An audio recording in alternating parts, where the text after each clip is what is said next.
You are wearing a clock right now. On your wrist, strapped under your sleeve, probably glancing at it a dozen times a day without thinking. But do you actually know what is happening inside that case? Because the answer is not the same for every watch, not even close. There are 7 distinct types of watch movements used across the industry today, and each one tells a completely different engineering story. Some use a vibrating crystal smaller than a grain of rice. Others rely on a coiled spring that has been wound by hand. And one movement, made by a single company in Japan, does something so unusual that even veteran watchmakers argue about how to classify it. By the end of this video, you will understand every single one of them.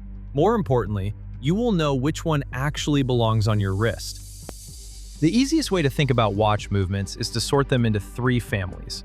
Family 1 is battery-powered. That covers quartz, solar, and kinetic. Family 2 is mechanical. That covers hand-wound, automatic, and spring drive. Family 3 is digital, which is really just one category, the smartwatch. And I am saving that for the end because it is a fundamentally different animal. Let's start with the family that runs the world. Number 1, Quartz. If you own a watch that costs less than $500, odds are strong that a quartz movement is inside. Quartz movements work by sending an electrical current from a small battery through a tiny quartz crystal. That crystal vibrates at a frequency of 32,768 times per second. A circuit counts those vibrations and translates them into one precise tick per second. The result is a watch that loses maybe 5 to 15 seconds per month. For comparison, most mechanical watches lose that much in a single day. So if you care about raw accuracy above all else, Quartz wins, and it is not even a competition. The Casio F91W on a teenager's wrist keeps better time than a Patek Philippe Grand Complication worth 6 figures. That is not an opinion, that is physics. And this is not a new technology. Seiko introduced the first commercially available quartz watch, the Astron, back in 1969. It completely upended the Swiss watch industry within a decade. Factories closed, skilled watchmakers lost their jobs, entire brands disappeared. The Swiss called it the Quartz crisis, and they were right to be alarmed because on pure performance, quartz was simply better and dramatically cheaper to produce. The trade-off? Quartz movements have a battery, and batteries die.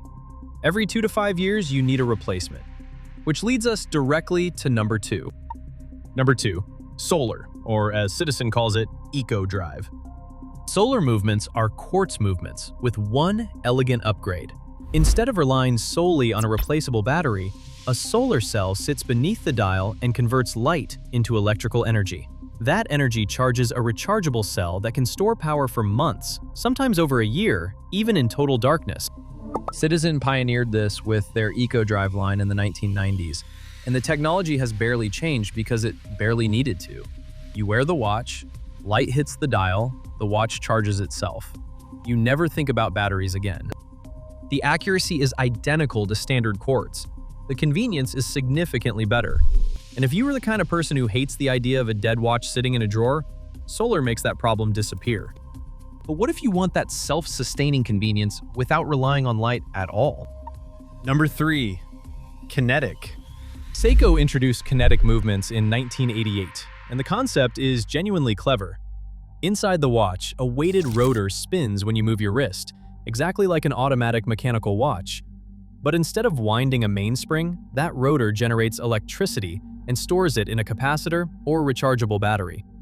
So you get quartz-level accuracy, you get the self-charging convenience of not needing sunlight, and you get the satisfying weight and feel of a rotor spinning inside the case. It sits right at the intersection of mechanical and electronic, borrowing the best traits from both worlds. The downside? Kinetic never took off the way Seiko hoped. The technology stayed mostly within Seiko's own lineup, and because automatic mechanicals kept getting better and cheaper, Kinetic ended up occupying a narrow niche. It is a brilliant idea that the market largely shrugged at. That wraps up the battery-powered family. Every movement in this group uses electronic timekeeping regulated by a quartz crystal. The differences come down to how they get their power. Now we cross into territory that gets watch collectors genuinely excited. The mechanical family. Number 4, hand-wound mechanical. This is where it all started. A hand-wound movement has no battery, no circuit board, no crystal oscillator. It runs entirely on mechanical energy stored in a coiled mainspring. You turn the crown on the side of the watch, that winds the mainspring tight, and as the spring slowly uncoils, it releases energy through a series of gears called the gear train. That energy passes through the escapement, which portions it out in measured intervals to the balance wheel, a tiny weighted wheel that oscillates back and forth several times per second. Those oscillations are what drive the hands around the dial. Every component is mechanical. Every function relies on physical interaction between metal parts, and that is exactly why enthusiasts love it. Winding a hand-wound watch every morning is a ritual. You are physically putting energy into a machine that turns your effort into measured time. There is nothing digital about it. The catch is obvious. You have to remember to wind it or it stops. And accuracy is worse than quartz, typically plus or minus 5 to 15 seconds per day for a well-regulated movement. But for a lot of collectors, that trade-off is the entire point. Number 5. Automatic. Take everything about a hand-wound movement and add one thing: a semicircular rotor mounted on the back of the movement that swings freely when you move your wrist. That rotor winds the mainspring for you. Walk around, wave your hand, do anything that involves movement, and the watch winds itself. Rolex popularized this with their perpetual rotor back in 1931, and it became the default for mechanical watches. Today, most mechanical watches you see in a store are automatics. The Omega Seamaster, the Tudor Black Bay, the Seiko Presage, all automatics. You still get the craftsmanship of a fully mechanical movement, you just skip the daily winding. If you wear the watch regularly, it stays powered indefinitely. Leave it in a drawer for a day or two and the power reserve runs down, but a few shakes or a quick manual wind through the crown brings it right back. Most modern automatics hold a power reserve between 40 and 70 hours, with some newer movements from Tissot and Mito stretching past 80. If hand-wound is the purist choice, automatic is the pragmatist. But there is one more movement in this family, and it is the one that breaks every rule. Number 6. Spring drive. Spring drive is made by Seiko, and only Seiko. They spent over 20 years developing it, and when you understand what it does, you will see why. A spring drive movement is powered by a mainspring, just like a traditional mechanical watch. The energy flows through a gear train, just like a traditional mechanical watch. But where a normal mechanical relies on an escapement and balance wheel to regulate time, spring drive replaces those with a quartz crystal oscillator and a component called the tri-synchro regulator.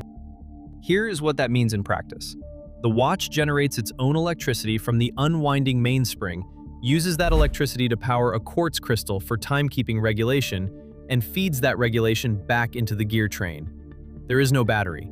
The power source is entirely mechanical, but the accuracy is within 1 second per day, and in some models, plus or minus 15 seconds per month. That puts it closer to quartz accuracy than mechanical accuracy, while still being fundamentally a mechanical watch. And then there is the second hand. On a normal mechanical watch, the second hand ticks in small steps because of the escapement. On a spring drive, the second hand glides in one continuous, perfectly smooth sweep. There is no ticking, no stepping, just a seamless glide that looks unlike anything else in watchmaking. Spring drive is Seiko's masterpiece. It is also one of the hardest movements to explain because it genuinely does not fit neatly into either camp.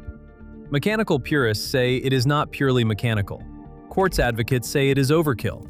And Seiko basically said, "We do not care, this is better," and built it anyway. That is the mechanical family. Hand-wound for the purists, automatic for daily wearers, and spring drive for the people who want engineering taken to its absolute limit. Now, the bonus round. Number 7. Smartwatches. I am listing this last because a smartwatch is not really a watch movement in the traditional sense. It is a miniature computer strapped to your wrist. There is a processor, RAM, an operating system, sensors, and a rechargeable lithium battery that you plug into a charger every night. An Apple Watch or Samsung Galaxy Watch does not keep time the same way any movement on this list does. It syncs time from GPS satellites and cell towers. It runs apps, it tracks your heart rate, Calling it a watch movement is like calling a smartphone a calculator. Technically accurate, but missing the point entirely. Smartwatches are impressive technology, absolutely. They do things no mechanical or quartz watch can dream of. But they live in a completely different conversation than horology. They are consumer electronics that happen to be worn on the wrist. And unlike every other movement on this list, your smartwatch will be obsolete in 3 to 5 years. A $50 Casio Quartz will outlast it. A hand-wound mechanical from the 1960s already has. So that is every major watch movement type broken into 3 families. Battery-powered gives you accuracy and convenience, mechanical gives you craft, heritage, and that intangible feeling of wearing a tiny engine on your wrist, and smartwatches give you a pocket computer that tells time on the side.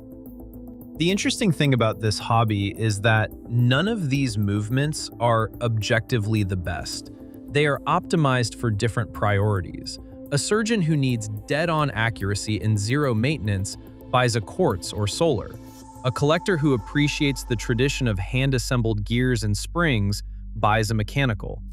Someone who wants health tracking and notifications buys a smartwatch. Different tools for different people. If you are buying your first serious watch and you want my honest take, start with whatever movement matches how you actually live. If you want set it and forget it reliability, quartz or solar. If you want the experience of owning something mechanical, an automatic. And if you want to fall down a rabbit hole you will never climb out of, go try on a spring drive in person. Watch that secondhand glide. You will understand immediately. Hit subscribe if you want more breakdowns like this. I cover watches every week. No fluff, no gatekeeping, just honest opinions from someone who has spent way too much money on tiny machines.